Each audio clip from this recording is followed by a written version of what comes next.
killing of a member of the Jamaica Constabulary Force last night. Corporal Oliver Mullins was attached to the Denhamton Police Station. Jamila Maitland has our story. Scores of officers from across the West Kingston Police Division gathered at the Denhamton Police Station to pay their respects to Corporal Oliver Mullins, who was murdered Thursday night in Trenchtown. Among the lawmen were National Security Minister Dr. Percy Chang and representatives from the Police High Command. Dr. Chang says it's been an emotional week for the officers and their families. So only yesterday I said we were in what you call in downtown Frog City, and I can't help but go back to the state of the cousin Martin's mother. She's a total broken woman. To the entire family of the two police officers and my senior officer from the Ministry of National Security, I can only say extend the on behalf of the government or sincere condolences. Corporal Mullins served as a police officer for 19 years. He was a member of the operations team at the Denhamton Police Station. He's been there for 9 years. Head of the station, SSP Michael Fitz, described him as a favorite among the residents. Despite the fact that the community and is oftentimes involved with community intervention projects and so on. As such, he's well loved right across the community. The Member of Parliament and leader of the opposition, Matt Golding, is also condemning the killing. TVJ News visited Trenchtown where the incident took place. Residents who didn't want to speak on camera told us that they were angry at the officer's death. You can express yourself. And not gonna lie, the officer don't deserve that. They deserve it, I swear. But really, money is in the community. And all that try to make everybody feel good and respectful and everything. One of the alleged shooters was also killed in the attack by officers. He's been identified as Owen Fletcher. And hours later, another man identified as Alton Dunn, otherwise called Gogu, was killed by lawmen. According to the police, they received reports that armed men were attempting to silence a witness when they were caught. The early information is suggesting that these men were there to target a crown witness who was scheduled to give evidence in court. As a result of that, the officers, in their quest to save life, went in search of those gunmen, and he was tragically taken out.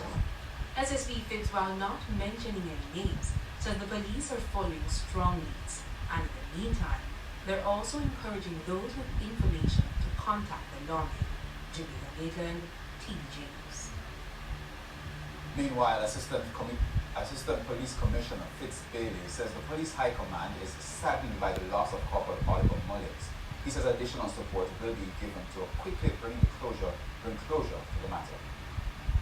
Now, ACP Bailey also gave an update on the shooting death of Constable Brian Martin, who died in Maxfield Park last Saturday.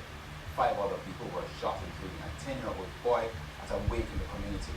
He gave the aliases of 3 men who are being asked to report to the police station in relation to the matter. An individual that goes by the name of Zeeks or Biker. Another one who goes by the name Alex. The third one who goes by the name Aji or Ajiman. I am appealing to them also to turn themselves in. Because the JCF will use all the resources that is available to ensure that the death of Constable Martin is not in vain. The police are yet to positively identify the body of a woman which was fished out of the sea along the Francis Tullamain Road in St. James this morning. The victim is bald-headed, of brown complexion, and in her mid-30s. According to the police, they received information of a lifeless body floating in the water sometime after 6 a.m. The cause of death has not yet been released, and we'll have more on this developing story in subsequent newscasts. We go to a primetime news follow-up now. The St. Catherine Parish Court is to rule on October 31 on a bail application for Principal Sulin Ward Brown, who's been charged in relation to the fraudulent sale of lands near Clifton in the parish. Raquel Porter has the details. admission was made by Sulin Ward Brown's attorney Deborah Martin Friday morning. Ms. Martin contends that the police was premature in the arrest after it was disclosed today that additional charges will be laid against her. She says her client was brought to court on a single charge. What was clear was that the investigations are still in their early stage. We're concerned because one really should arrest after one has completed investigations, or they're at a point where they can properly deal with the matter before the court. That was not the case this morning. Consequently, when the application for bail, because we wanted bail, was made, the court was told that it could not, the Crown objected on the basis that there was yet too much that was yet to be done in the investigations. We come back on the 31st. In opposing bail, the prosecution labeled Mrs. Ward Brown as an active player behind the illegal sale of lands, arguing that the 43-year-old signed and issued receipts to the victims. But for Ms. Martin, the Crown seems to be relying on invoices that she is purported to have written. In every instance, they were signed by a gentleman holding out himself as authorized to sell land. In every instance, the funds were handed over to him.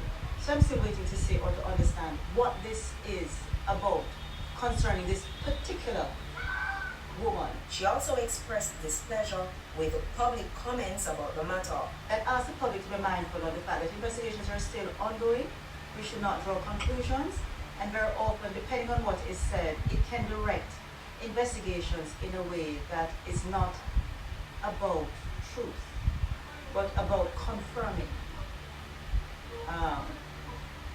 perceptions, biases, or other agendas. So it's still very, very early. We realize that we are put before the court in circumstances where the police still aren't even sure what the charges are or who else will be before the court, but they have their eyes on a number of people they say. I don't know who these people are. Mrs. Ward Brown was further remanded. Raquel Porto, TVJ News. Now still to come this evening, St. Elizabeth, a teacher chopped by a man described as mentally ill. And in business news, Dollar Financial launches a new subsidiary. We'll be right